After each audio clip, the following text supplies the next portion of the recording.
Feride.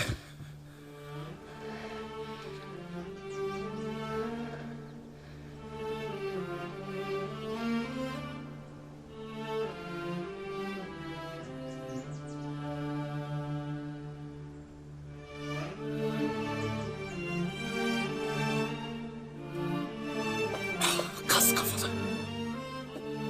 Feride. Ben sana seslendiğimde dönüp bana bakacaksın. Dokunma bana. Feride.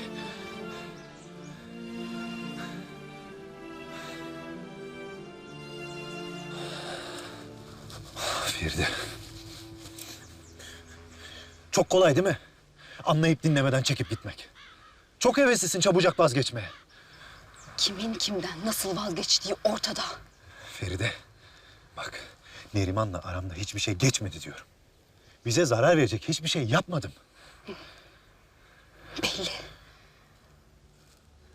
Aferin. Çok zekisin gerçekten. O kadar akıllısın ki. Yakaladın beni, bravo. Ne olduğunu anlamak için zekaya ihtiyacım yok. Ben geçen gece Neriman'da mısın değil misin diye içim içimi yerken Allah'a dua ettim. Bir şey varsa bana işaret göstersin diye. Allah şu saçmalıklarına karıştırma. Bir sor Feride, bir sor. Bir sor ne oldu diye. Ama yok. Sen soramazsın. Çünkü gururuna yediremezsin. Eşekler kovalasın senin şu saçma salak gururunu. Sabaha kadar seninle boşuna mı konuştuk biz? Hı? Çocukluğumuzu, ilk gençliğimizi, 15 yılımızı boşuna mı konuştuk Feride? Sen beni yanlış tanımışsın.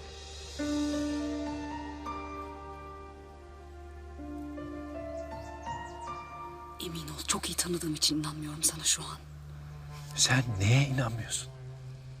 Ben ne yaptım da inanmıyorsun Feride? Sana ne sadakatsizlik yaptım? Ben senin gözünde bu kadar yalancı düzenbaz mıyım Feride? Etek düşkünü müyüm? O kadar mı haysiyetsizim?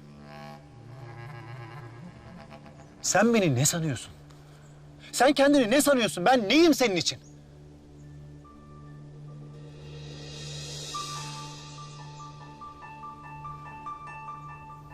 Ben bu saatten sonra senin için hiçbir şey değilim Feride.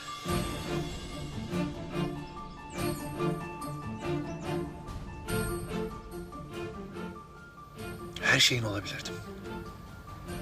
Ama buna sen engel oldun. Sana hayatta başarılar.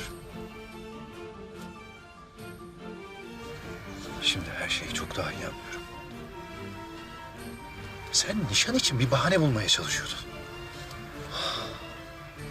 Buldun işte o bahaneni. Git. Gitmemi mi istiyorsun? Git!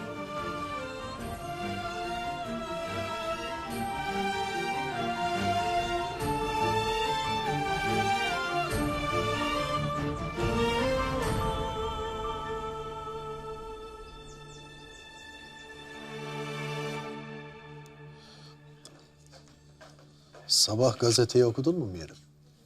Jön Türkleri mi diyorsun? Kendilerini lav etmişler.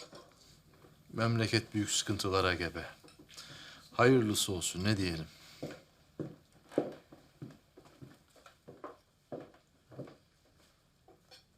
Nasıl? Feride derslerinde başarılı mı hocası? Feride çok özel bir talebe. Laf aramızda 2 günde 3 imtihana girdi. Gelininiz olmak için de sabırsızlanıyor. İnşallah. Merhaba.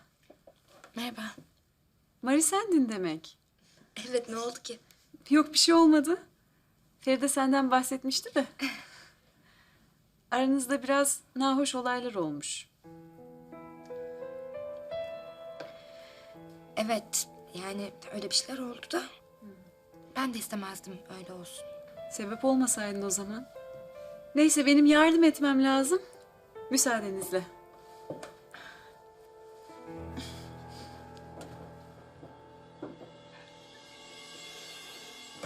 Müşken, Müşken. Gelmediler hala. Vallahi bilmiyorum ki teyze. Açıkçası ben de endişelenmeye başladım. Neredeler? Cumali Efendi'yi birini mi yollasak peşleri sıra? Bilsem nerede olduklarını ben kendim gideceğim arkalarından. Vallahi bilmiyorum nerede olduklarını. Ben sadece Kamran'ın benden istediklerini yaptım o kadar. Kamran'ın istediğini yapmışmış. İyi halt ettin. Münakaşa mı ettiler acaba? Kuvvetle muhtemel. Rahatlığa bak. Ay yok rahatlıktan değil teyze. Hani onlar öyleler ya bir küsüp bir barışıyorlar. Ben o yüzden söyledim işte deli çocuklar. Sus Müjgan, sus. Canım burnumda zaten. Bir de senin gevelemenin çingene. Çocuklar inşallah. İnşallah. Hoş geldiniz. Alayım. Hoş geldiniz Safiye Hanım. Hoş bulduk. Hayırlı uğurlu olsun. Geç kalmadık ya inşallah. Henüz başlamadık. Buyurun.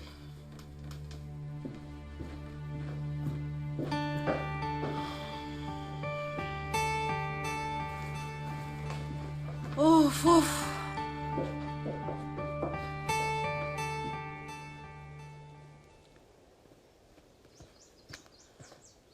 Yanlış yoldasın. Bu taraftan.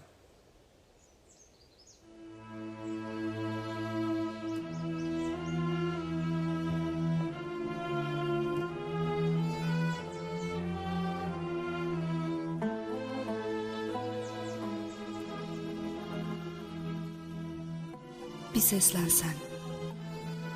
Feride desem.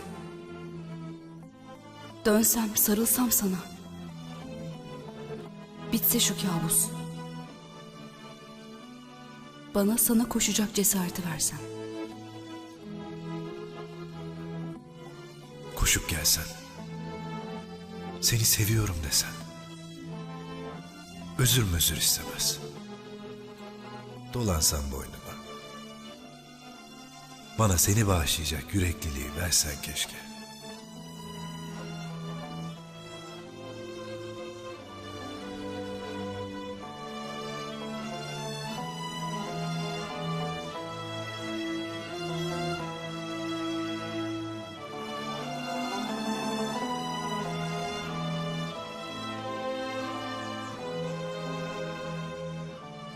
Nereye gitmek istiyorsun? Sana. Sana gelmek istiyorum. Mektebe.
Can içim.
Efendim, buraya kadar zahmetler verdik size.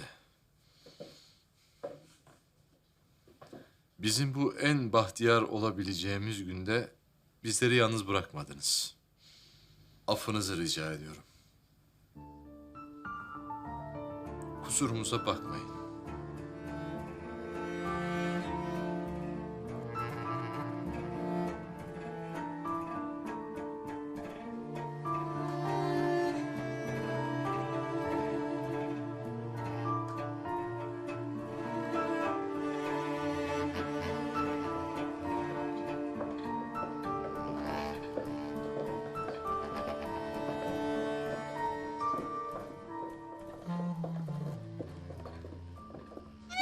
Küçük bir şey.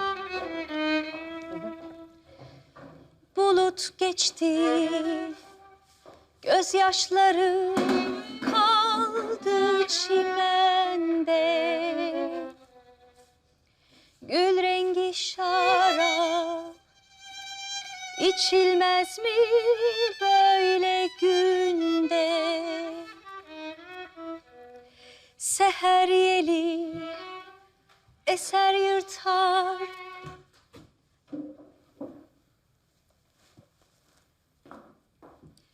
Hekim Bey. Yeli eser yırtar. Hayır mı bu saatte? Yokluk. Ejder bana bir büyük. Güle baktıkça Bir de hayırlısı. çırpınır yürek. Eyvallah. O uzun şeyler de beklersin, oldu mu? Bu yıldızlı gökler ne zaman başladı dönmeye, kimse bilmez, kimse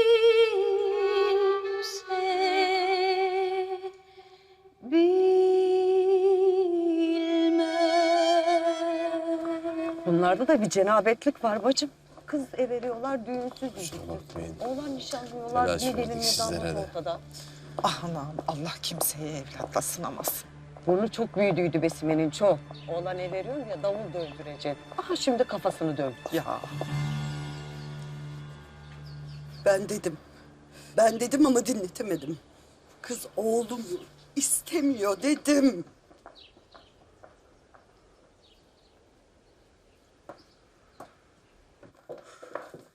Ben istemiyorum demek zor değil ki. Bu kadar hazırlık. Milleti de topladık eve. Oyuncak etti, oyuncak. Ya Besim Hanım, oğlunun bir kabahati olmadığını nereden biliyorsun? Sen nereden biliyorsun? Ya ben dün Neriman'a gitmedim mi? Teyzeciğim, enişte bir sakin olun lütfen. Sen sus, karışma.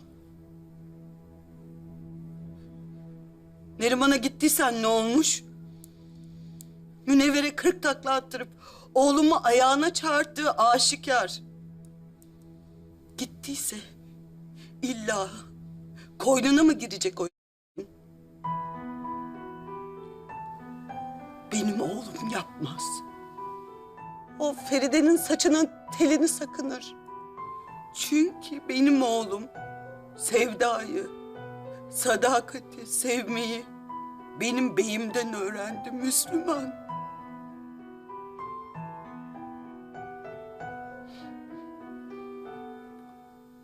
yüzden. Bütün kabahat Feride'nin. Başka türlüsüne kimse beni inandıramaz. Bir o kalmıştı yüzümüzü yere düşürmedik. O da yaptı. Aşk olsun. Eh yani. Eh yani Besim Hanım. Sana da aşk olsun. Oğluna kefillikte sağlamsın, maşallahın var. Ötekine de analıkta sağlam duracaksın o zaman. Analığı senden öğrenecek değilim. Ben o ikisini hatasıyla, sevabıyla yüreğime basmaya hazırım. Gönlüm geniş çok şükür. O vakit almayacaksın yavrucağın günahını. Benim günahım ne? Oğlumun günahı ne? Terzi dedik kaçtı. Yüzük dedik kaçtı. Ay sonu nişan dedik. Vekalet vereyim, bensiz takın yüzükleri dedi. Çocuk dedim, güldüm. Aha gününü değiştirdik, yine yok. Olmadı mı bunlar? Fellik fellik kaçmadı mı?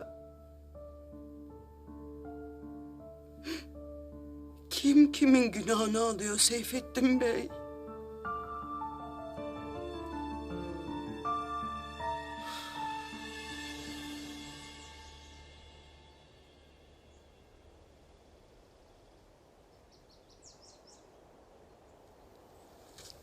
Anne. Ben geldim. Dizlerine ihtiyacım var. Dizlerin nerede anne?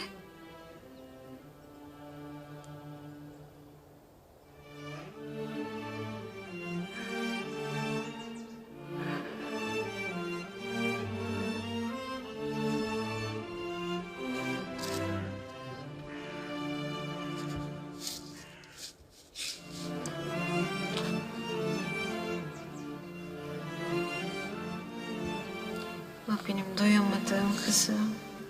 O benim kınalı kuzum. Ağlama.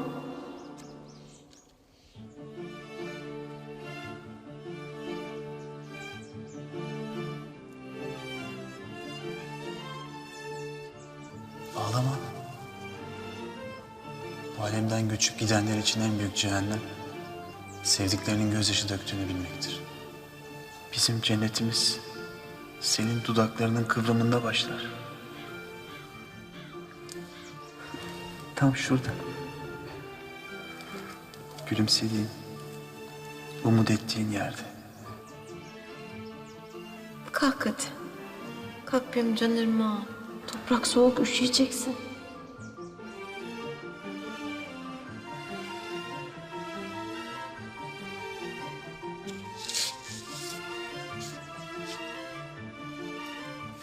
Allah sevdiği kulunun kalbini yine sevdiği kulunun kalbiyle birleştirirmiş. İnan bu aşka Feride. Sen inandığın kadar var o aşk.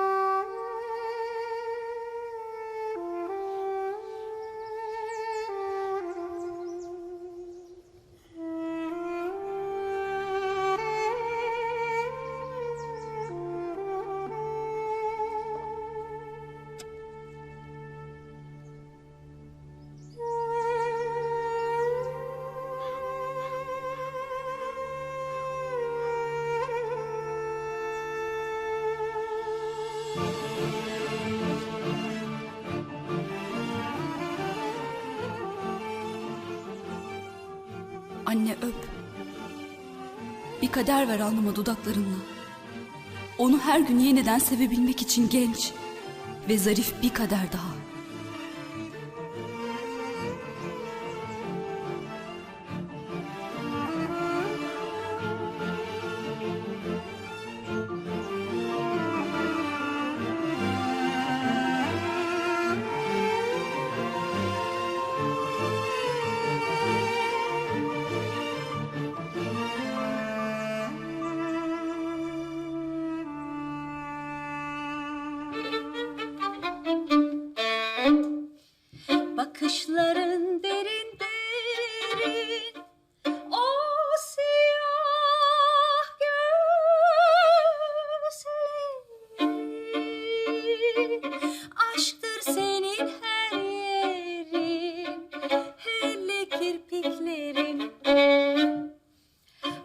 Hayatım karanlık benim, aşk ileri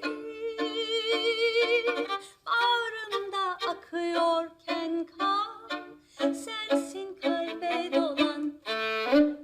Uzun saçların başıma dolansın, dudaklarım artık Gönül bu meselesi sene miyiz? kansın.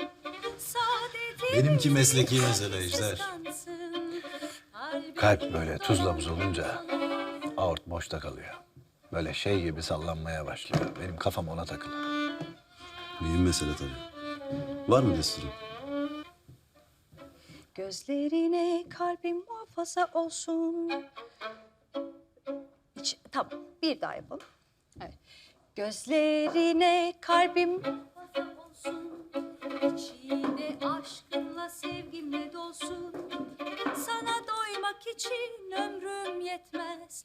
Aşkım bitmez, tükenmez. Şimdi gönül ehli adamlar gibi konuşmak, sevda üzerine büyük büyük laflar etmek vardı. Ama benim dilim varmaz o işlere. Nerede oğlum sende o çiftli laflar? Adını bile diyemiyorsun lan sen. Ay, susarak demlenelim Ejder. Zaten hiç gücüm yok. Bir de sana nefesimi tüketmeyeyim. Aşkınla, sevgimle dolsun. Sana doymak için ömrüm yetmez. Aşkım bitmez, tükenmez.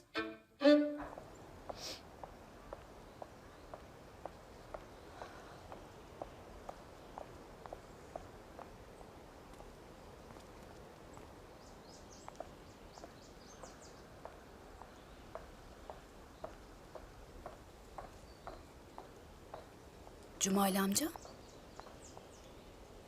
Hayrola?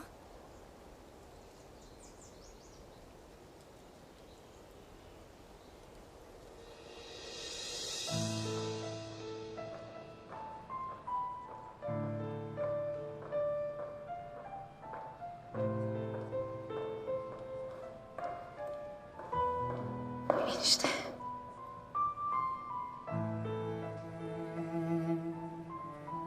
Nereden geliyorsun kızım? Annemle babamın yanında. Bugün ilk defa iyi ki aramızda değiller. Bu sefaletimizi iyi ki görmediler dedim. Ne tuhaf. Bense bugün çok aradım onları. Oğlum seni üzecek bir şey mi yaptı kızım?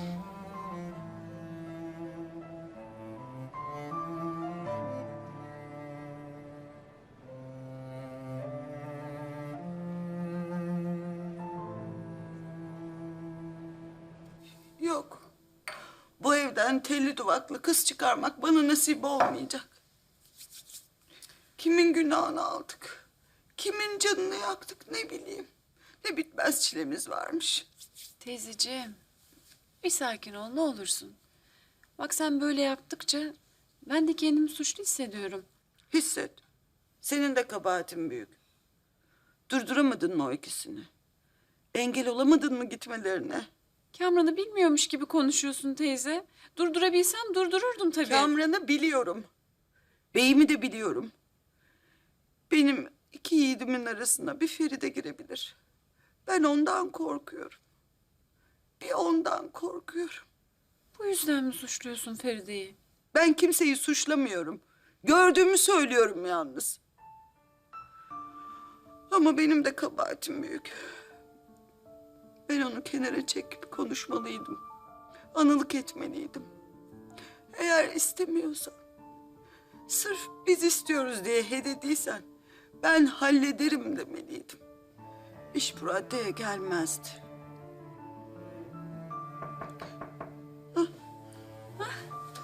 Hadi inşallah çocuklar. Hadi. Gitti mi herkes? Ben de size kısır getirdiydim. Geçmiş olsun Besime Hanım. Senin evlatlardan yana hiç mi yüzün gülmeyecek? Neyin nesiymiş? Niye gelmemişler? Allah düşmanımın başına vermesin. Çok zor.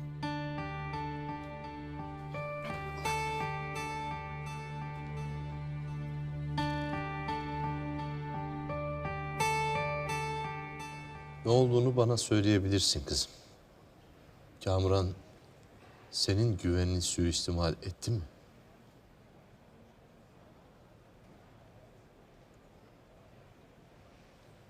Kavga mı ettiniz?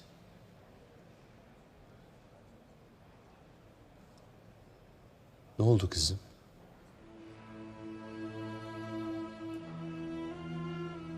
Niçin ağlıyorsun? Niçin nişanınıza gelmediniz? Bizi ahalinin içinde niçin boynu bükük bıraktınız?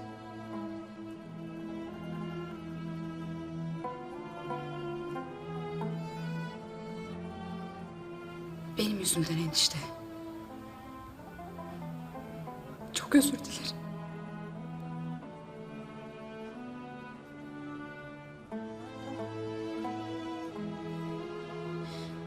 Müsaadeniz olursa ben gidebilir miyim?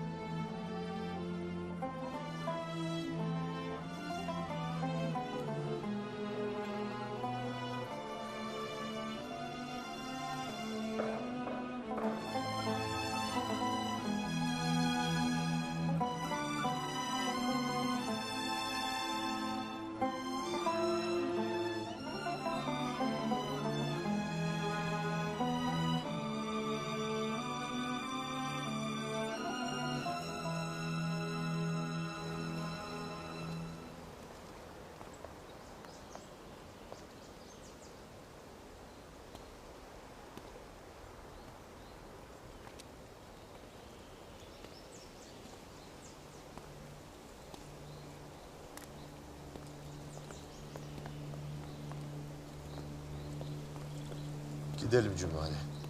Konağa mı beyim? Kamuran'a. Nerede bulacağımı biliyorum.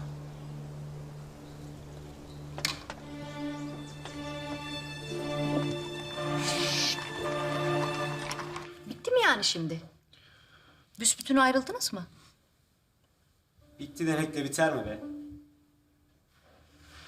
Bitmez. Seni bitirir gene bitmez.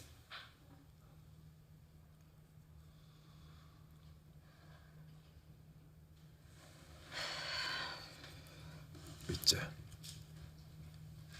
Ayrıldık. Ama ne olursa olsun ayrılsanız da yıllarda yollar da girse aranıza siz sevgilisiniz. Öyle tabii. Ayrılsak da ben onun abisi, arkadaşı, babası, sevgilisi gibiyim. Biri bitse biri kalırım. Ben onu hiçbir zaman bırakamam ki. Ama tabii bu ayrıldığımız hakikatini de değiştirmez.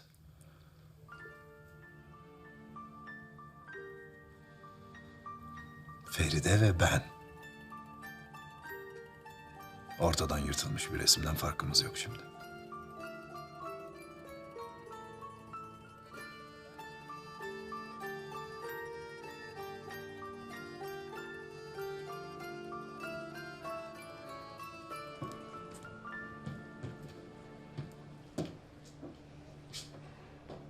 Geldim.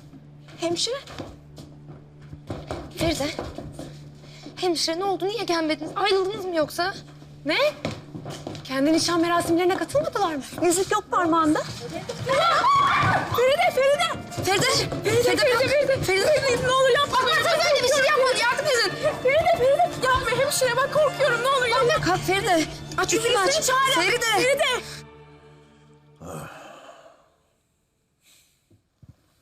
Ejder, şunu tazeleyiver.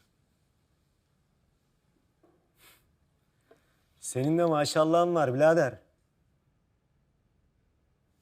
Koca köyü içtim bana mısın demedim be. Ya şu adamı susturun, elimden bir kaza çıkacak. Aklınca seninle muhabbet kurmaya çalışıyor. Bakma sen ona. Boş ver.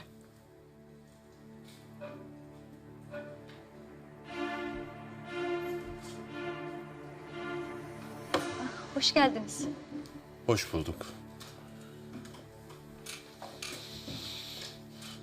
Bize biraz müsaade eder misiniz?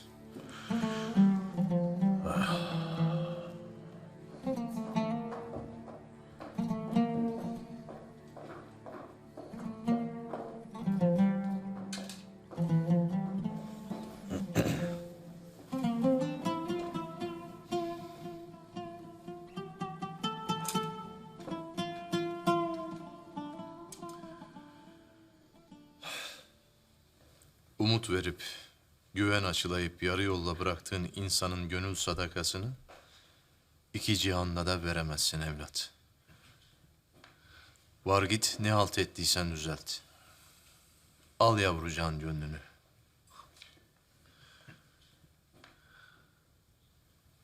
Benim hatalı olduğumu nereden biliyorsun baba? Geçen gece Neriman'a gitmedin mi? Feride yememiş içmemiş hemen sana yetiştirmiş anlaşılan. Günahını alıyorsun yavrucağın. Ağzını açıp iki kelam dahi etmedi. Hatta hata benim deyip seni korudu. Ne yaptın? Ne yaptın da darma duman ettin? Adımız çıkmış 9'a. İnmez 8'e. Ben kimseye derdimi anlatacak değilim baba. Otur. Baba üsteleme. Otur iki gözüm.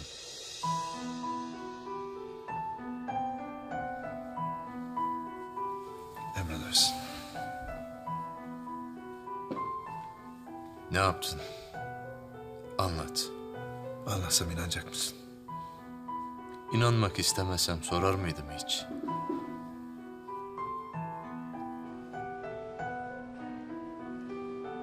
Kendinde misin? Feride. Adın ne küçük hanım? Çabuk kuşu. Düşerken kafasını bir yere çarptı mı? İsmi yüzünden soruyorsanız Çalıkuş onun mahlasıdır. Bu kaç çalı kuşu? 6. Bu 5. Bir ateşimize bakalım.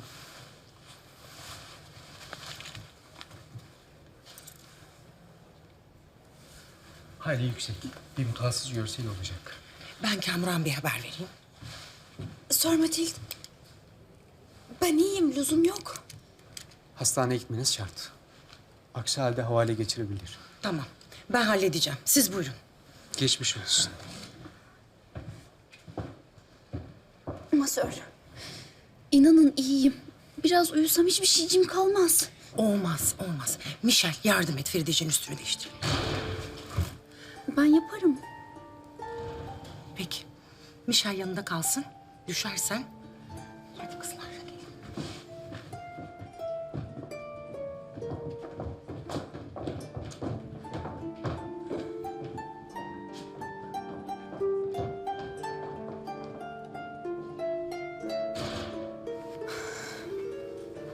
Biz Kamran'la ayrıldık.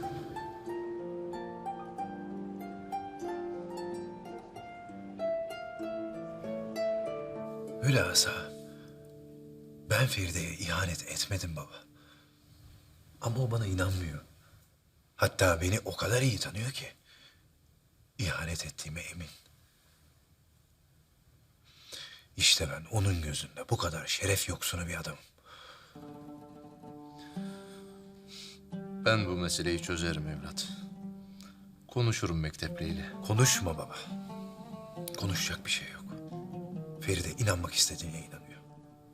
Ama iki gözüm. Böyle bir sebeple ayrılık olmaz. Anlamıyorsun baba. Mevzu sebep değil ki. Feride benimle olmak istemiyor. Benden gitmeye öyle hazır ki. Hiçbir fırsatı kaçırmıyor. İşte ben de en çok buna üzülüyorum ya.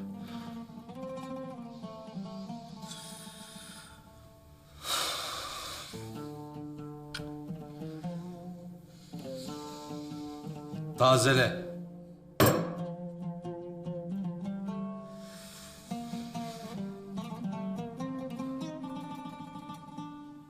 Peki emin misin sana ihanet ettiğine? Bilmiyorum Michel. Bu bir his. Bir yanım Kamran'a koşup ona sarılmak istiyor. Ondan özür dilemek istiyor. Diğer yanımsa ihanete uğramışlığın acısını çekiyor. Bir şey var. Böyle beni buralarımdan tutan, Kamran'a koşmaya engelleyen bir şey. Neriman'la ikisini yüzleştirsen. Katiyen. Çok çirkin bir tablo. Doğru. Hem zaten o kadın sırf kötülüğüne bir şey olmamışsa da oldu diyebilir. Önerimi geri aldım hemşire. Hadi kızlar, hazır mısınız? Ne yapıyorsunuz?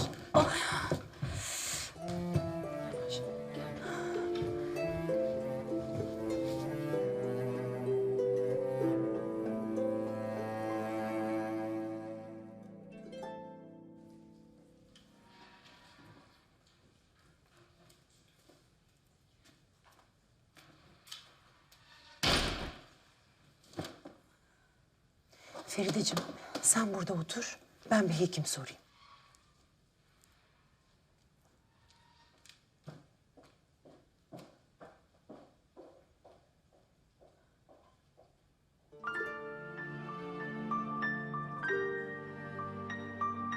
Bilmem farkında mısın ama benim gidecek hiçbir yerim yurdum yok.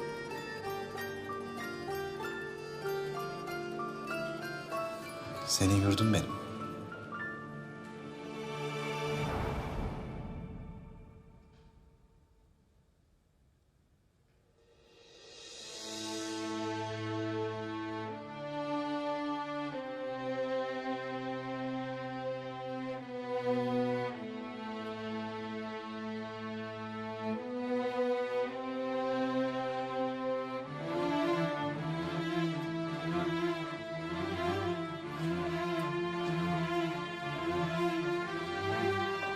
Şansımız varmış.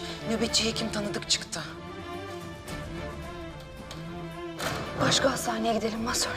Feride rica ediyorum. Lütfen masör. Bana dokunmasını istemiyorum. Feride lütfen iyi görünmüyorsun. Uzak dur benden. Yaklaşma bana. Lütfen masör, lütfen gidelim. Feride hadi gel. Dokunmayın lütfen. Dokunmayın. Başka bir hekim çağırır mısınız lütfen? Hanımefendi ben hekimim zaten. Rica ediyorum. Yok tamam. Başka bir hekim çağırır mısınız? Başka kimse yok mu sizden başka? Bakın Feride hiç iyi görünmüyor. Gidip onu muayene etmemiz lazım. Rica ederim lütfen. Bir muayene edelim. Neyi var neyi yok bakalım. Yok tamam. Tamam. Ha, doya doya sarıl oğluna. Sen haklı çıktın. Oğlum, kuzum, aslan oğlum. Üzülme çocuğum, üzülme. Kısmet. Ay leş gibi de kokuyorsunuz siz. Ya bu kalfalar niye açmıyor bu kapıyı? Ben açtırmadım. Ha, duyan çalıyor, duyan çalıyor. Millet laf arıyor vallahi, bezdim. Böyle olmaz ki canım. Hayda. İyi git aç da sıktır canını. Eline çekirdeğini kapan geliyor. Sanırsın evde ayı oynatıyoruz. Ha, bir meraklar, bir dedikodular. Nişanlısı oldular, geçmiş olsunlar. Ya ver ağızların payını gitsin canım. Allah Allah. Böyle durulur mu ya? Sabahtan beri tak tutuk bunu. Otur kızım sen de.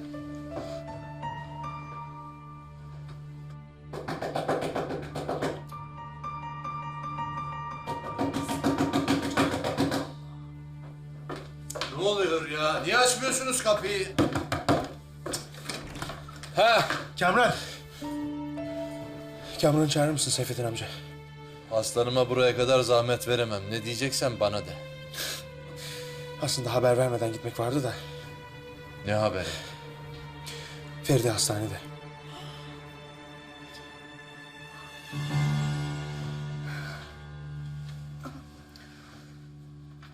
Çok üşüyorum masör.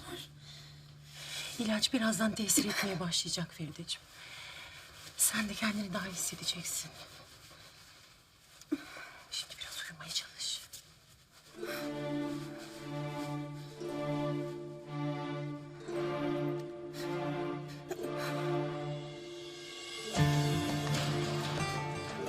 Ateşini düşürmek için ne yaptıysam olmadı. Hala 39,5. Ateşini düşürmeden de başka müdahale yapamıyorum biliyorsun. Nerede?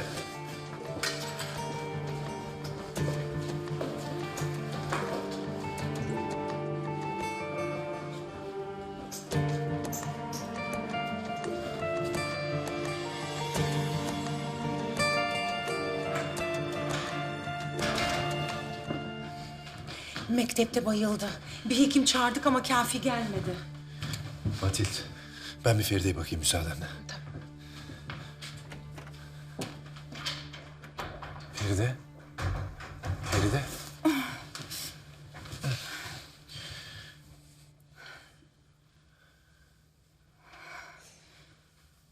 Öldü mü? Cehenneme düştüm galiba. Doğru. İnsanın hep kaçtığına tutulduğu yerdir cehennem, öyle değil mi? Acaba hangimizin cehennemi? Gel.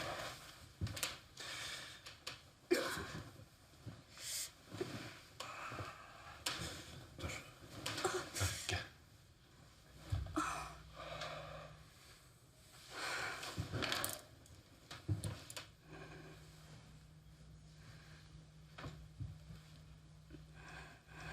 Başka bir hekim hakkımı kullanmak istiyorum. Öyle bir hakkın yok.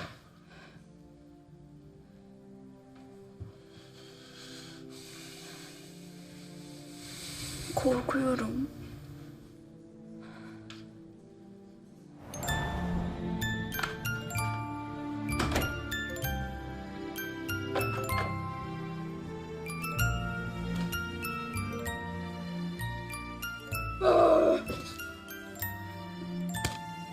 Sıntır, ağzını yüzünü ovalayacağım bir tane. Kafasını duvara sürteceğim. Ya hem korkmadın hem kızıyorsun. Hiç de bile korktum. Ya nasıl korktun kızım ya? Burnuma vurdun. Çünkü benim sihirli kelimelerim var. Korkunca onları söylüyorum içimden. Ne ki onlar?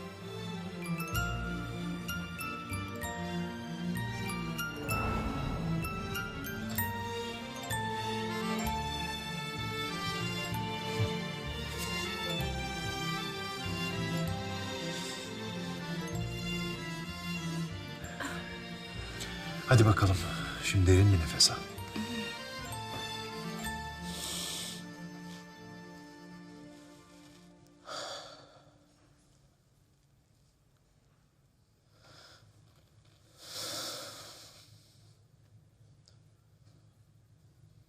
Kızım nasıl?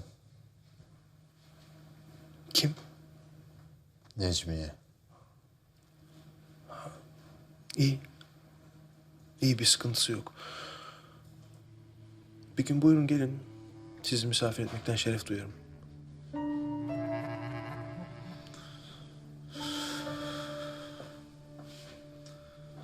Şereften yana nasibin ancak o kadar olur. Bir şey mi dediniz, duymadım. Nasip dedim.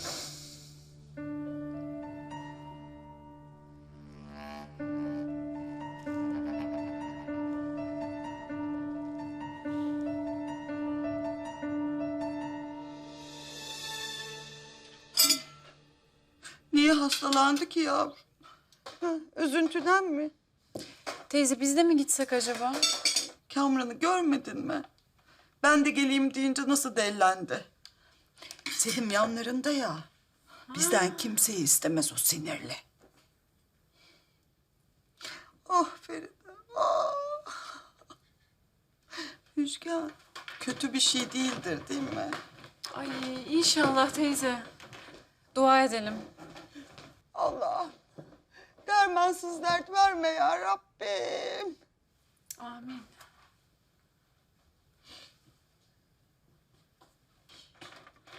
Kız acaba nesi var ha çalı kuşunun? Aman hep dert, hep dert. Kız içine attı yavrucak. Sustu. Ondan böyle hasta oldu ha. Tövbe estağfurullah, bak demeyeyim diyorum ama artık dilimin ucuna geldi yani. Ne oldu kız? Kız hepsi bunların suçu. He, Necmiye'yi bak deliye çıkardılar. Bizim kızın durumu da şimdi ortada.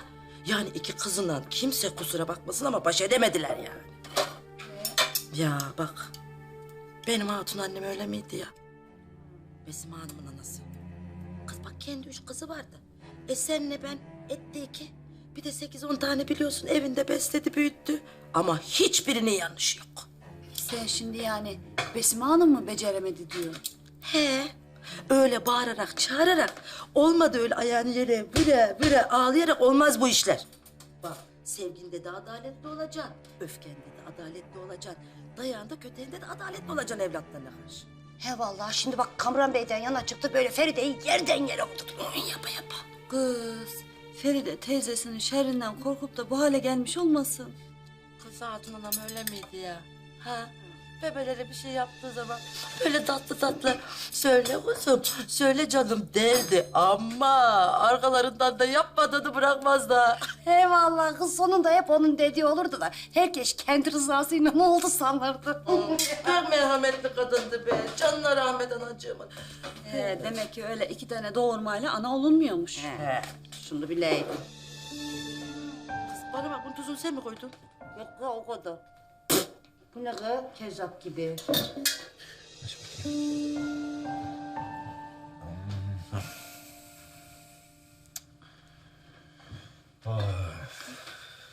Burada ağrı var mı?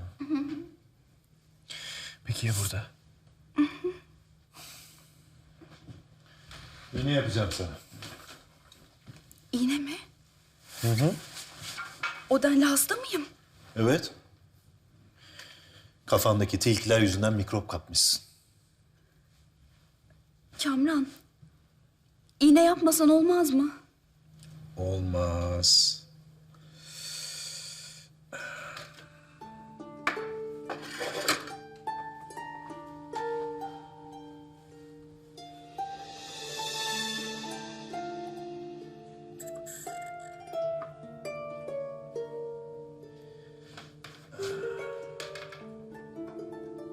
Feride.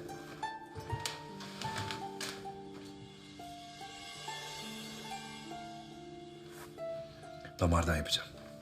Uzat bana kolunu. Kamran, korkuyorum. Feride. Ben sana zarar verecek bir şey yapmam. Merak etme.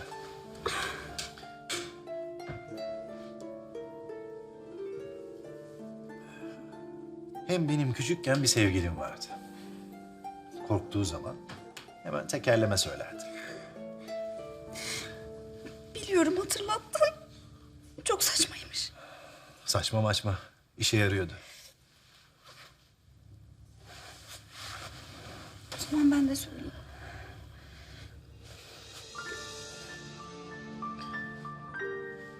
Ya gözümün içine bak. Ya da gözlerini kapa.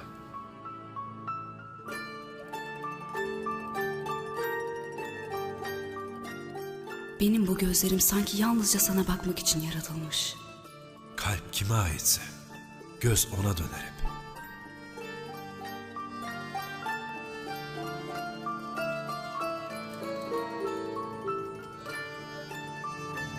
Bitti mi?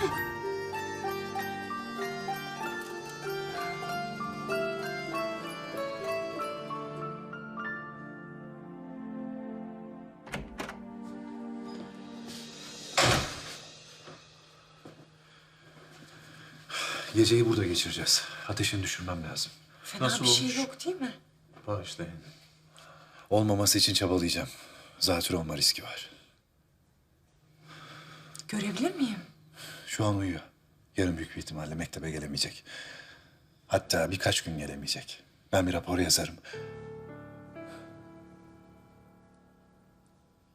Hastanenin hekimi bir rapor yazar. Yarın mektebe gönderir. Ben yazarım. Gerekirse de kendim bırakırım. Baba. Hadi sen git, boşuna bekleme. Ben buradayım evlat. Boş yere uykusuz kalma baba. Hadi. Ben uykuyu sevmem.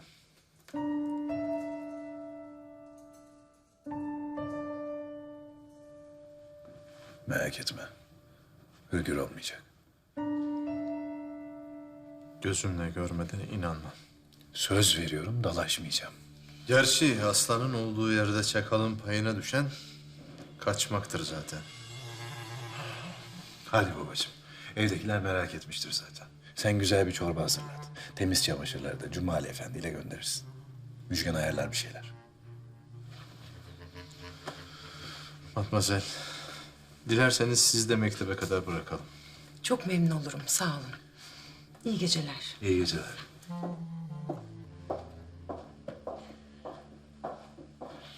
Nedir teşhisin? Ne yapacağım? Rapora yazacağım. Raporu ben yazacağım. Sen imzanı atarsın.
Sen neyine yaptın Feride?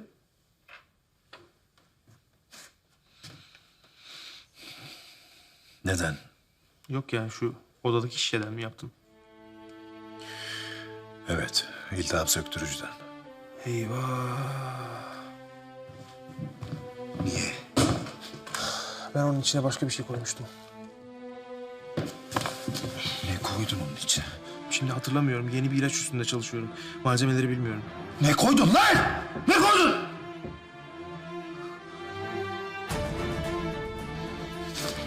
Çabuk söyle. Kezzaplı mezzaplı bir şey. Allah Şşş, sakin. Damardan mı enjekte ettin? Damarları patlamasın kızın.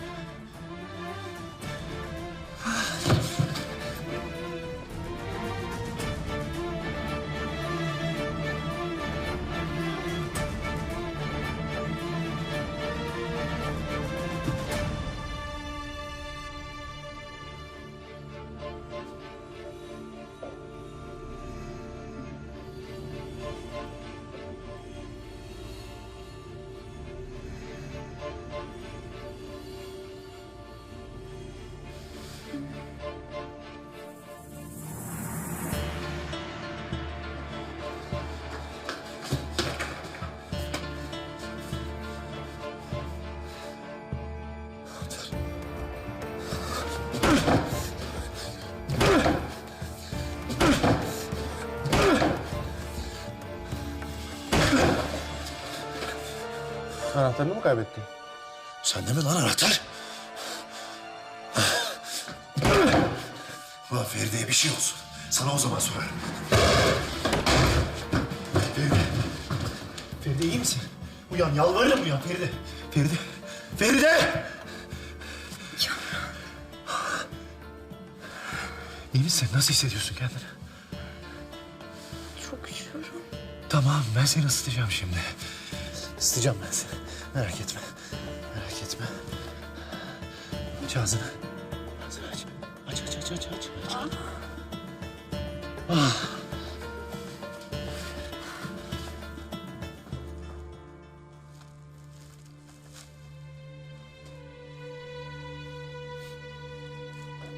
Tam da merhamete gelmiştim. Kapıyı açacaktım.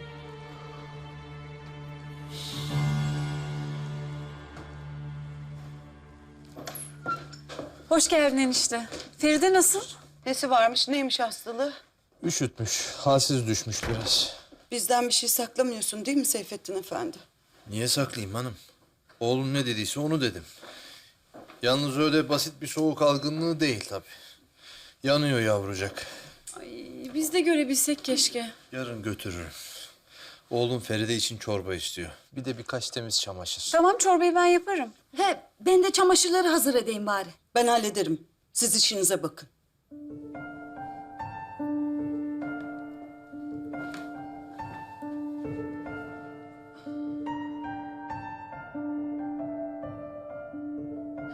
Feride'yi gördün mü? Nasıl?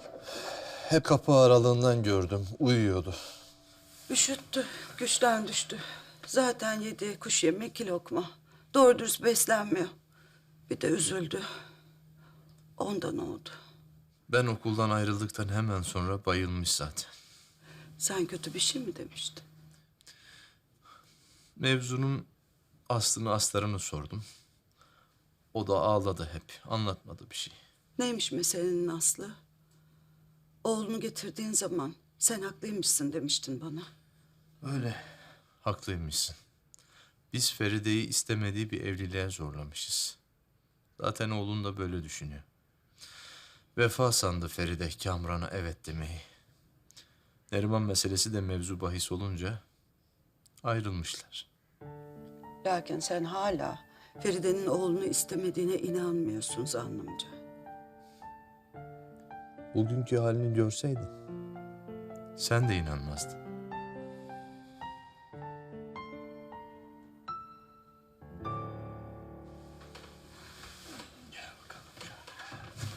Evet, güzel. Cumali Efendi şimdi sana çorba getirecek. Su ister misin?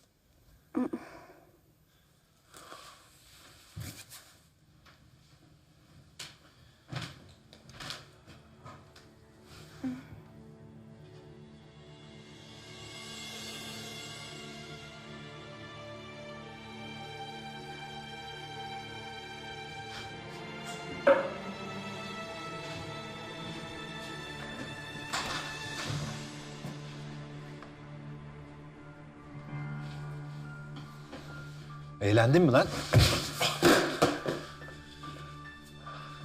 Sağlam şakaydı ama kabul et. İyi şakası lan. Sen dersini aldın mı onu söyle bana. Öyle kapıyı kilitleyerek beni odaya sokmayarak Feride'yi koruyabileceğini mi düşünüyorsun? Eğer ona bir şey yapmak isteseydim, öyle bir zamanım vardı. Yapardım. Unutma ki seni buraya çağıran benim. Hasta olduğunu söyleyen benim. Baban da sen de geldiğinizden beri sokup duruyorsunuz beni. Teşekkür mü edeceğiz lan? Beyim. Evden gönderdiler. Cumali Efendi. Sen götür onları. Feride uyanınca verirsin. Feride Hanım nasıl? İyi, daha da iyi olacak. Hadi Cumali Efendi, kimseyi de alma. Tamam beyim. Ben ilaç almaya gidiyorum. Tamam beyim. Bundan sonra eskisi gibi olamayız. Biliyorum. Çok üzgünüm Kamran. Gerçekten çok üzgünüm. Ben de öyle. Ama insanlık adına. Maalesef senin gibi insanlar var hayatta işte. Senin gibi tuzu kurular için kolay tabii. Öyle cafcaflı sözlerle benim gibileri hor görme. Senin gibiden kastın ne? Ben hayata senden 10 adım geride başladım Kamran. O yüzden mi böyle oldun? Anlatınca gözyaşlarına boğulacağım. Hayat hikayem mi seni haklı çıkaracak Selim? Senin gibi arsızın, uğursuzun, tecavüzcünün, katilin hiçbir şeyine inanmam ben. Seni haklı çıkaracak hiçbir şeye inanmam. Kibrindendir. Yok. Babamdandır. İşte bende olmayan bir şey daha. Sana da babalık yaptı, bize de babalık yaptı. Ne derdi hatırlar mısın? Şuranın bakımını iyi yapacaksın derdi.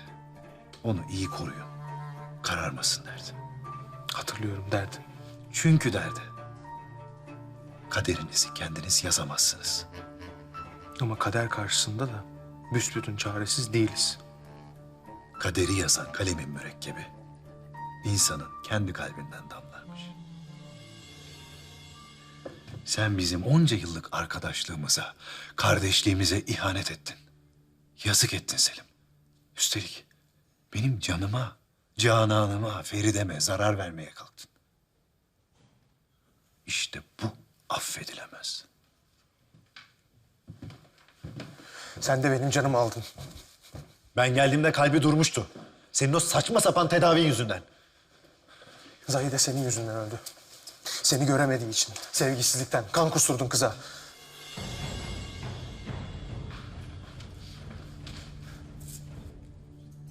Zahide beni mi seviyor? Ya. Ne acı değil mi? Sonra ben bir gün Feride'ye tesadüf ediyorum. Planlı bir tesadüf. Levent diyor ki, işte kız bu. Çeyizi sağlam. Kızı al, borcunu öde. Adam haklı. Onca yıl beni okuttu, büyüttü. Borcunu öde, ben de sana ailenin yerini söyleyeyim. Ailen dediği de bir annem. O da beni vaktinde Levent'e satmış. Tek amacım karşısına çıkmak. Neden anne diyebilmek sadece. Neyse bunları geçelim. Önemli değil. Sonra bir gün Feride'nin sana yanık olduğunu anlıyorum. Ve diyorum ki kendime. İşte bu kız da veremeyecek Kamran. Sonra başka bir gün gülüşüne tesadüf ediyorum Feride'nin. Öyle bir an ki sanki dünyanın bütün öksüz yetimleri mutluymuş gibi. Sokak köpekleri, çingeneler, itilmiş, atılmış, unutulmuş herkes. Mutlu ulan. Var mı ötesi? İşte böylece Feride'yi sevmeye başlıyorum. Sonra diyorum ki kendime. Ulan Selim. Bu kız Zahide gibi olmayacak. Hem Kamran'ın sana bir sevda borcu var. Hem de Zahide'nin Kamran'a yandığı gibi bu kız da sana yanabilir. Neden olmasın? Ve böylece kavgamın adı ödeşme oluyor. Selim, daha önce de söylediğim gibi sebeplerinle ilgilenmiyorum.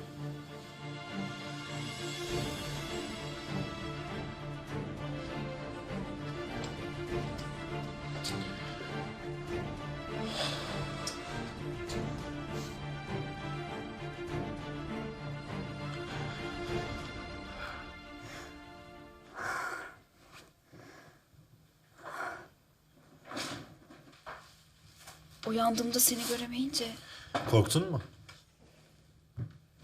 Kapının önündeydim. Korkmana gerek yok. Feride hadi üzerini çıkar. ben kendim yaparım. Ama çıkarmamız lazım. Ateşin yükseliyor.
Feride, hadi bakalım.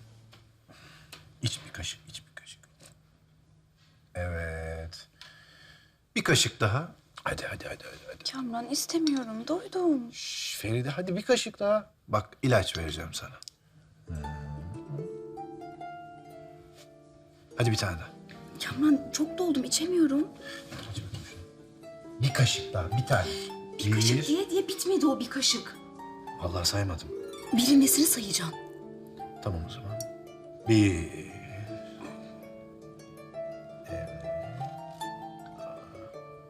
Bir.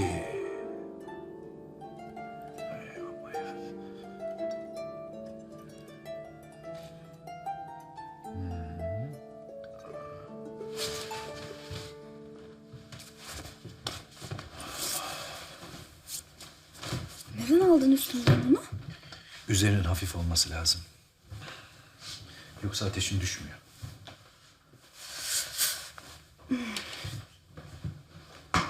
Yanına geleyim de seni bir güzel ısıtayım. Ya sana da bulaşırsa?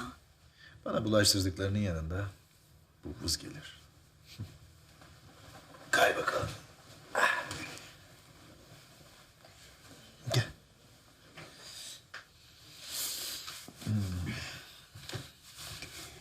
Masal da anlat da tam olsun bari. Tedavimizde o yok ama.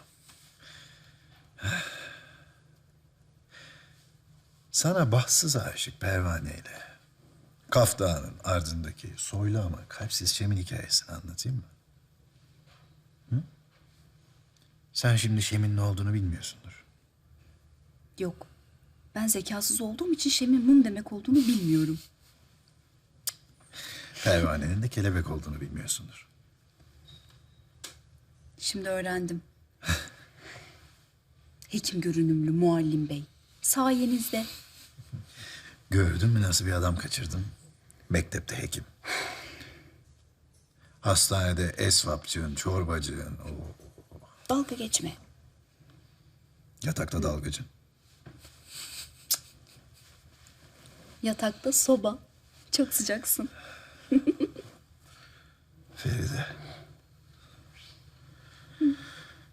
Onu bir daha deme. Neden? Deme işte. Peki madem. Ne dediysem sanki. Bak şimdi. Pervane bir gün uzakta, çok uzakta bir aydınlık görmüş. Öyle ki yıldızların, güneşin, ayın yanında lafı olmayacak kadar cılız bir ışıkmış. Sevdalanmış. Onun yanına varmaya karar vermiş. Ta Kaf Dağı'nın ardına kadar kanat çırpmış. En sonunda o ışığın geldiği evi bulmuş. Şemmiş o ışığın adı. Camın öte yanında yanan bir mum.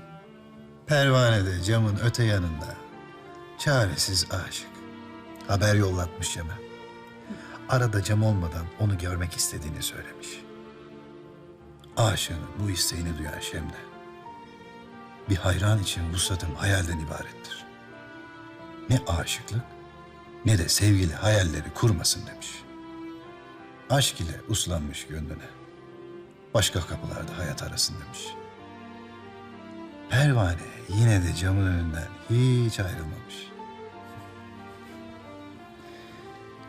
Şem'in en sonunda kalbinin mührü kırılmış. Merhamet etmiş. Kaldırmış aradan camı. Pervane de vuslatına doğru koşarken evvela kanatları tutuşmuş. Yandıkça fır dönüyormuş Şem'in etrafında. Yandıkça daha yakın dönmeye başlamış. Ve en sonunda oracıkta can vermiş. Son sözleri ise şunlar olmuş. İlla ki aşk, illa ki ateş, illa ki Şem. Şunu bil ki kalbin ahı engelsiz oklar gibidir. Hedefini yaman kavrar ve kavradığı ölür. İlla ki ölür. Kimi sevdadan yanar, kiminin sevdaya yanacak kadar ateşi dahi yoktur. Ki nura ancak yananlar ulaşır. Şem de yanmış o günden sonra. Erimiş canım. Ta ki sevgiliye kavuşuncaya dek.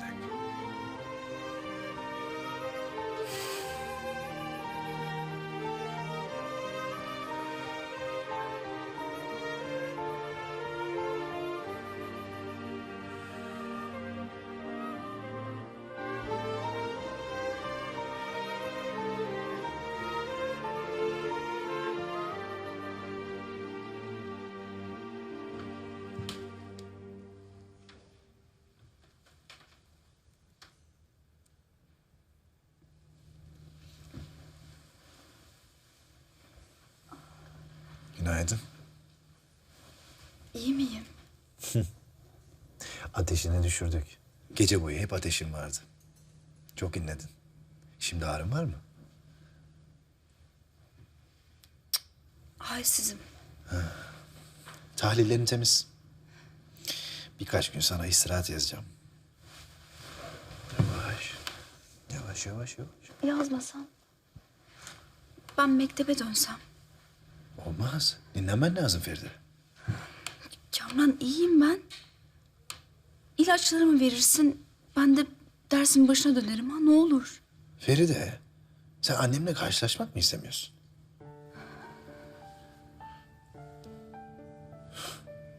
Merak etme. Ben seni korurum.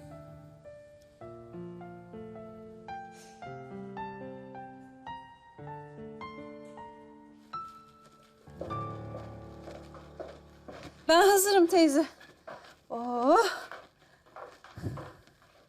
Ya bunlar ne böyle? Kamuran billahi hastaneye almaz bunları. Aa, aç mı kalsın çocuk orada? Ha oğlum Feride'yi aç bıraktı ya. Cık, Allah Allah. Sen bakma eniştene. Seyfettin Bey. Ha. Tavşan dişlerini gösterdiğine göre bir malumatın var senin. Ben bugün Necmiye'ye gideyim diyorum. Bizden de selam söyleyin Feride'ye.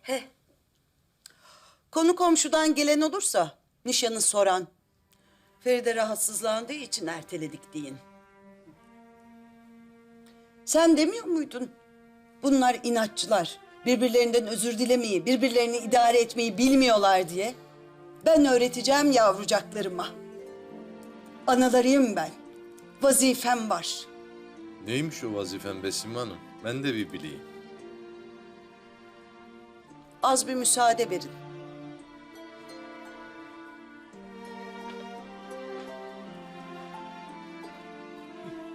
Şimdi ben sana anlatayım. Ben şimdi teyzeme ne söyleyeceğim? Ne hususta? Nişan. Feride, hakikati söyleyebilirsin. Benim için bir sorun yok. Şu hale bak, biz nelerle uğraşır olduk. Kamran.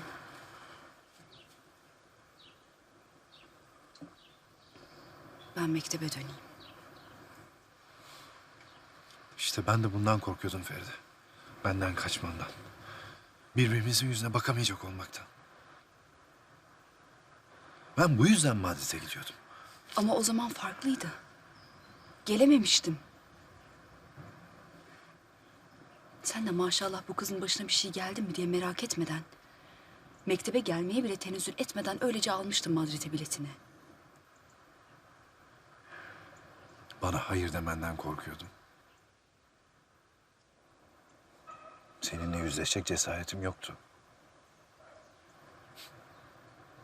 Bir de gururum. Gururuma yediremiyordum seninle karşılaşmayı Feride. Ama bak, şu anda senin karşındayım. Dokunuyor mu gururuma? Dokunuyor. Kırgın mıyım? Kırgınım. Sinirli miyim? Hem de nasıl? Ama en çok kanıma ne dokunuyor biliyor musun? Sen artık benim sevgilim değilsin.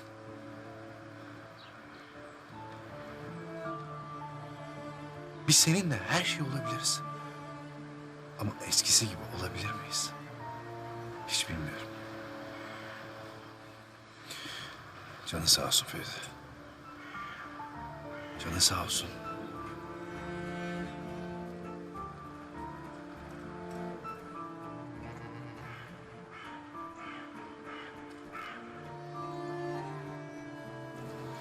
Kamran.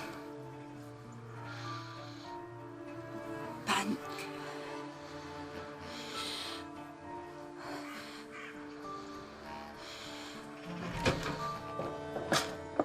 Feride. Canım, biz de sana geliyorduk. Ah. Çok şükür geçmiş olsun. Sağ ol Müjgan abla. Tut şunu tut.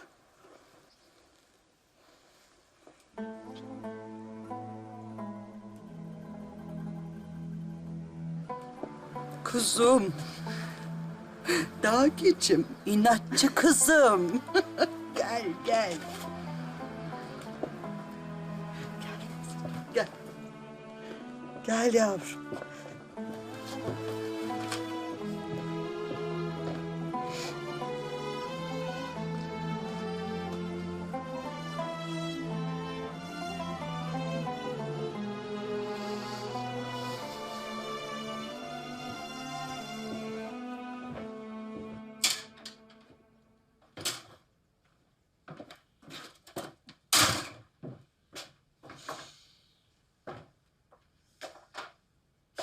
Çay koyayım mı hemen?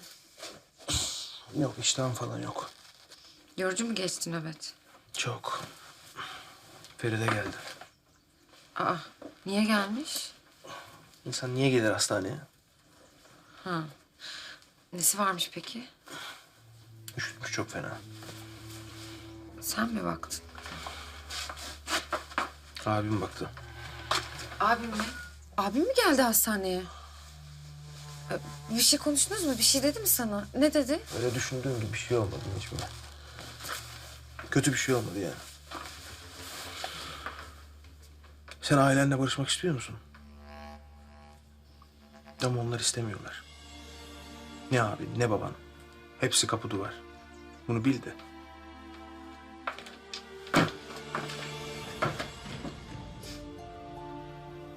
En iyi oldukları husus.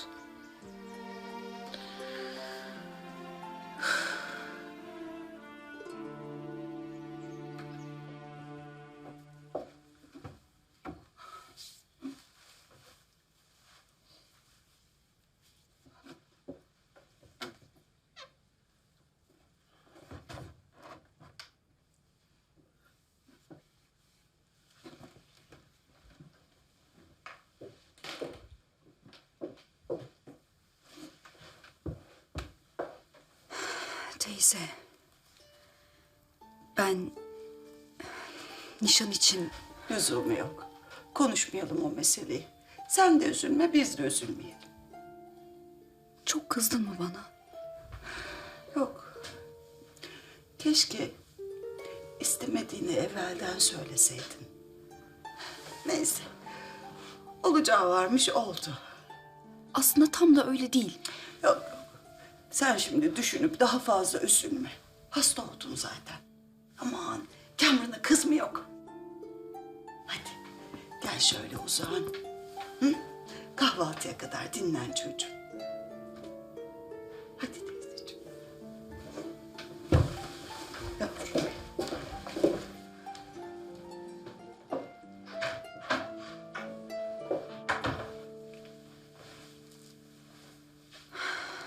Teyzemle eniştem de bir karar aldılar.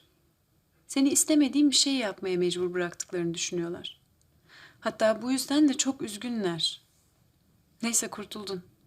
Bundan sonra katiyen Kamran'la ikinizin evliliğiymiş, şu suymuş, bu suymuş, latife konusu dahi edilmeyecek. Ben mi suçlu oldum yani? Ha Kamran'ın ihanet etmiş olabileceği kimsenin aklına gelmiyor mu? Herkes gayet emin. Sorun senin ona inanmıyor olman. Sorun senin nişan hazırlıkları başlamışken kaçıp gitmiş olman Feride. Haklılar bir yerde. Ne ala memleket.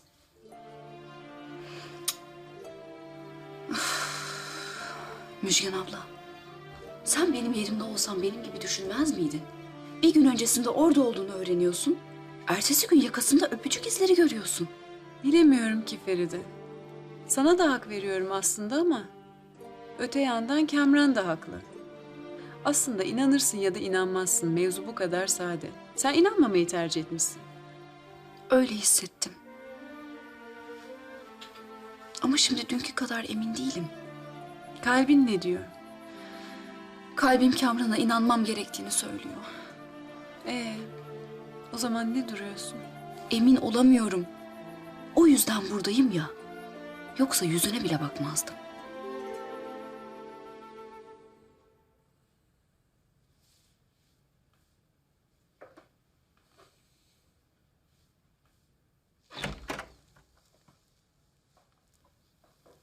Evlat. Baba.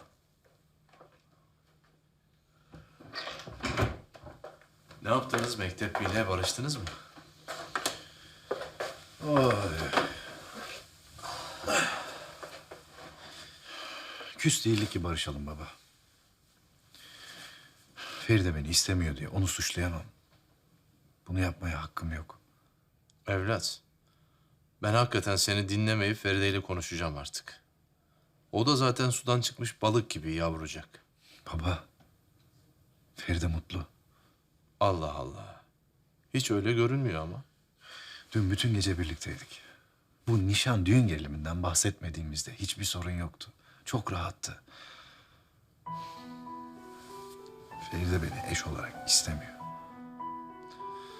Evlat, bence sen yanılıyorsun. Baba, bence bu mevzuyu kapatalım. Feride'nin mutluluğu, huzuru benim için her şeyden çok daha mühim. Peki evlat. Sen bilirsin, ne diyeyim. Öyle olsun.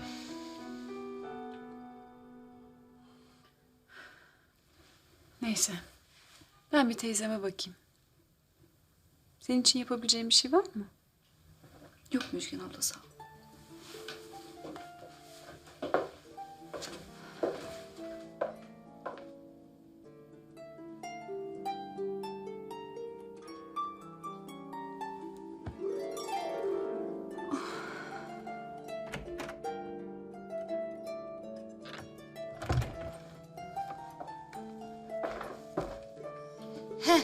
Feride'ye bakayım dediydim de geldiğinde öpemedim, bir hoş geldin edemedim.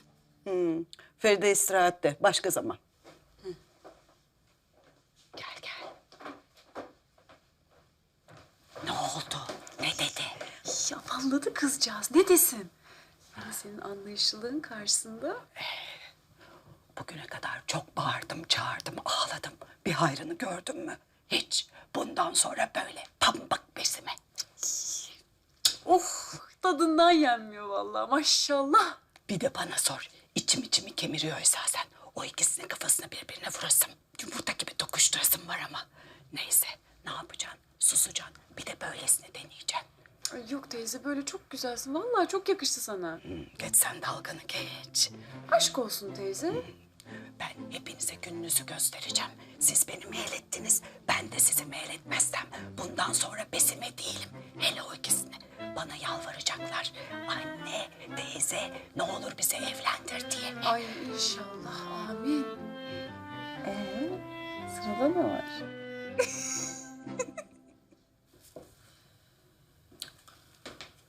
Kız Dilber şu camın önünde berduşluk yapacağına gelip az yardım etsene. Cumali'ye bakıyor, Cumali'ye. Besime Hanım'la bir terelelli akşamdan beri. He, bir sıkıntısı tıkırtısı var da hadi hayırlısı. İtten köpekten ayrı davranmıyor bize maşallah. Kız yoksa bir kabahat mi işledik ha? Abo, kız bu yoksa konuştuklarımızı mı duydu? Yok be, üst katalardı. Vallahi duydu. Nasıl duydu bilmem ama vallahi billahi duydu. Kadının her bir hareketi değişti görmüyorsunuz mu? Çok ayıp oldu kız. İyi bir şey yaramışız.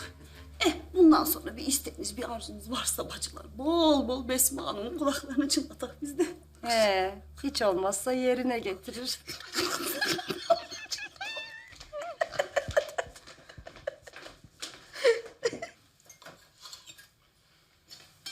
Feride, tayın pekmez de ye kızım, kan yapar.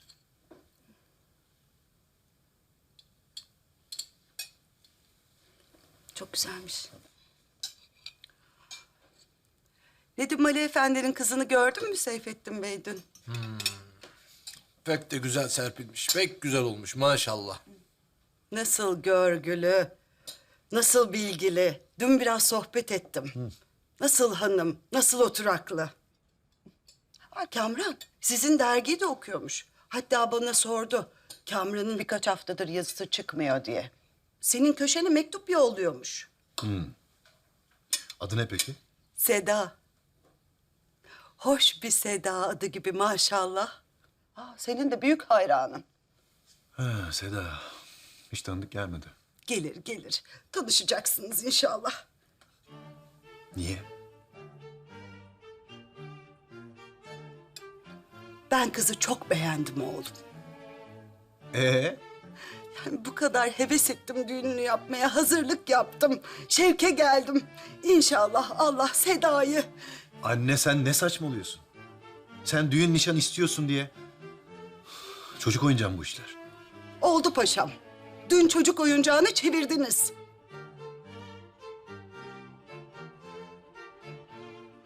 Baba Allah aşkına annem ne söylüyor? Vallahi ben annene bir şey diyemem evlat. Kadın haklı neticede.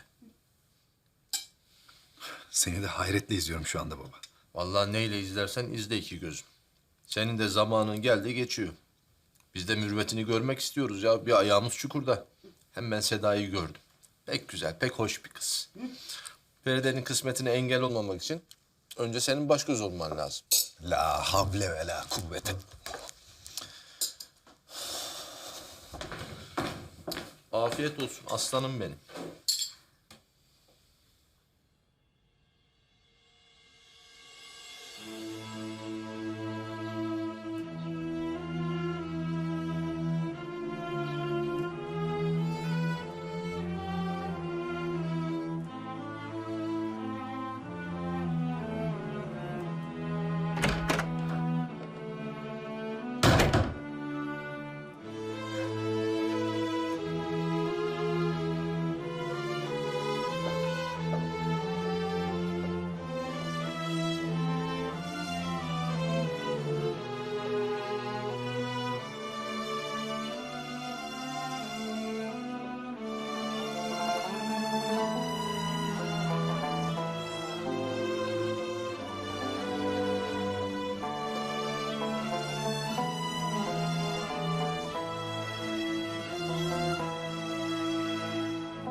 Yürü oğlum yürü.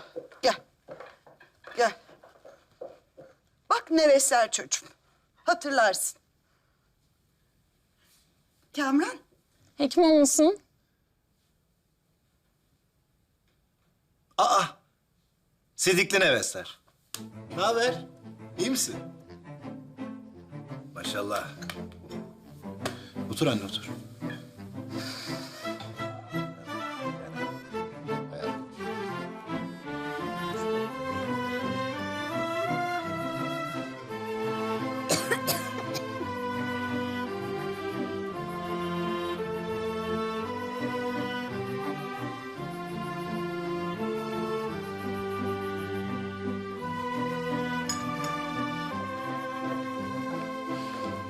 Sen zahmet etmemişken teyzeciğim ben ikram ederim.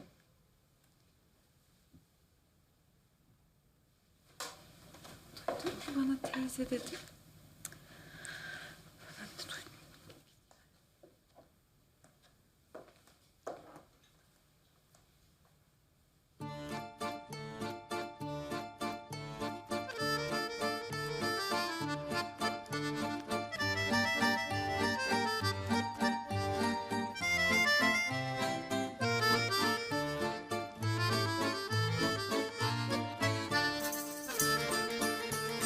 Mersin'le tahaf et.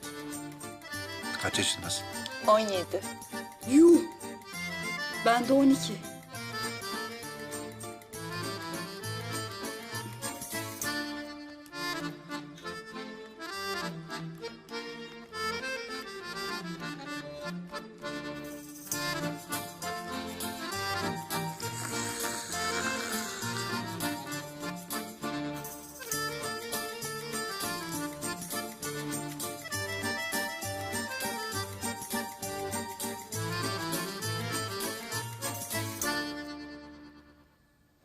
İnsanın bu kadar ruhuna işleyen, bu kadar anlamlı sözleri nereden buluyorsunuz bilmiyorum ama onların hepsi benim. Nasıl? Beni anlatıyor. Sanki hep beni yazmışsınız gibi. Mesela şu. Ben. Bak bu çok güzel. Evet. Mesela şu. Ben. Tıpkı ben. Çok acayip yazmışım.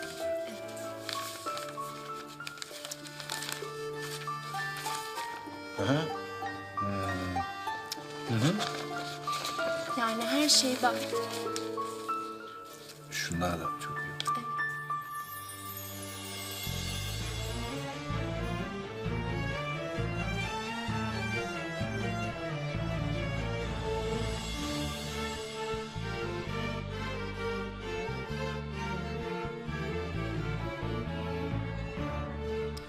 Zülcihan, aferin yavrucuğum.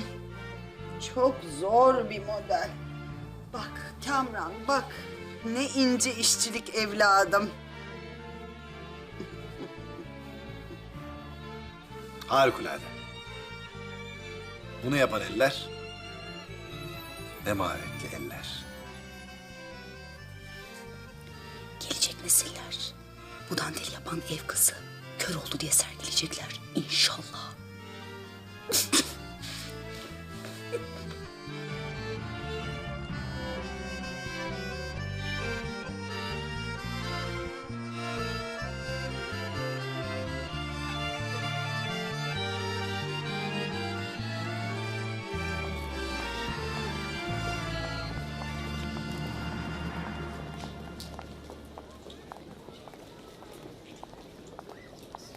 Hocam dersler devam edecek misiniz?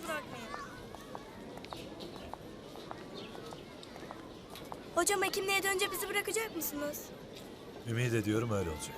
Aşk olsun bizi bırakmaya bu kadar hevesli misiniz? Siz merak etmeyin, ben sık sık gelirim. Gerçekten mi? Gerçekten öyle. Monsieur Kamran.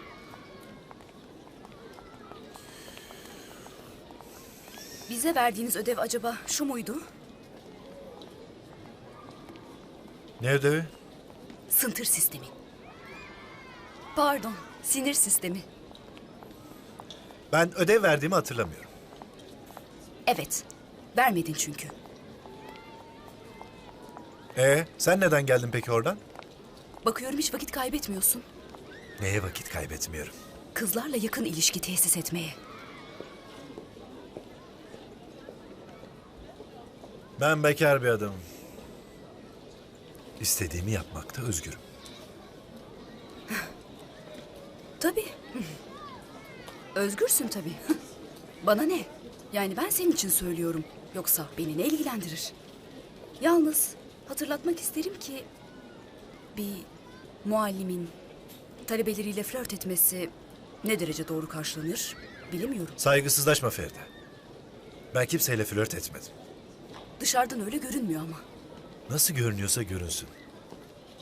Geçen hafta da seninle sevgiliydim. O zaman nasıl görünüyordu? Aynı şey değil. Aynı şey. Aynı şey değil. Beni seviyorsun. Feride Hanım, ne kadar eminsiniz kendinizden. Beni sevmiyor musun? Sevmiyor musun?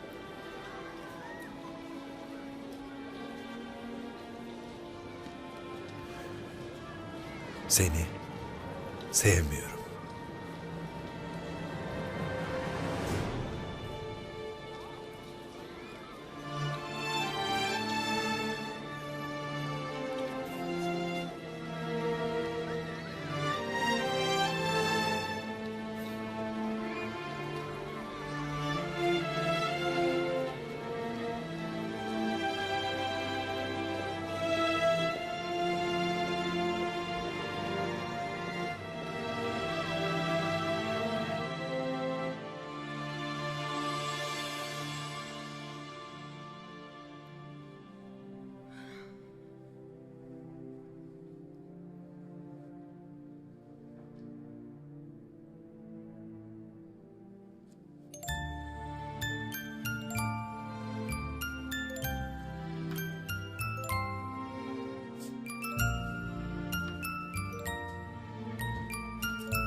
Kamran, aç kapıyı. Feride.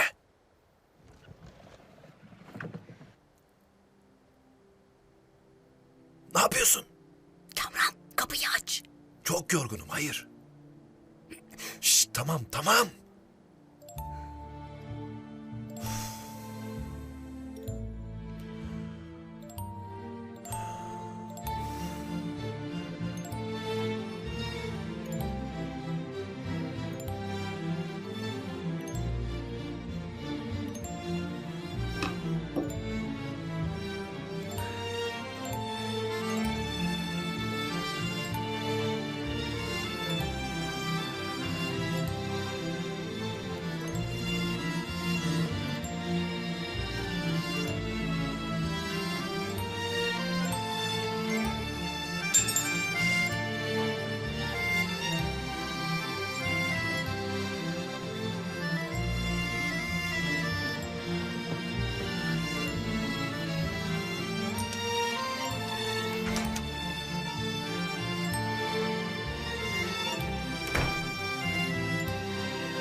Senin ne işin var bu saatte?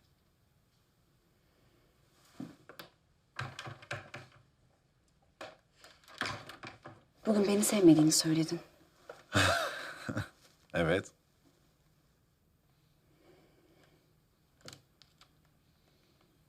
Doğru mu söylüyordun? Seni sevmiyorum. Bak Kamran. Bu dediğin 2 oldu. Çetelesini tutmuyorum. İstersen 40 defa söylerim. Bir şey 40 defa söylersen olur. Olduralım mı? Ne dersin? Sen saymak ister misin?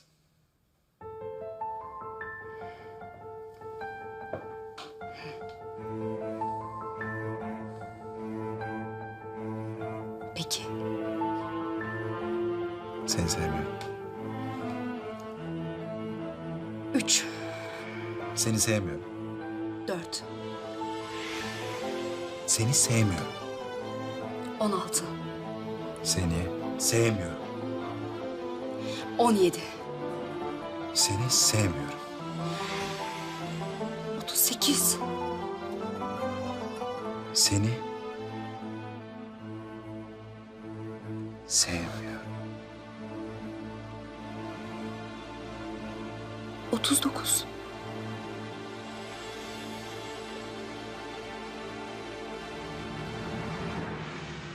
Seni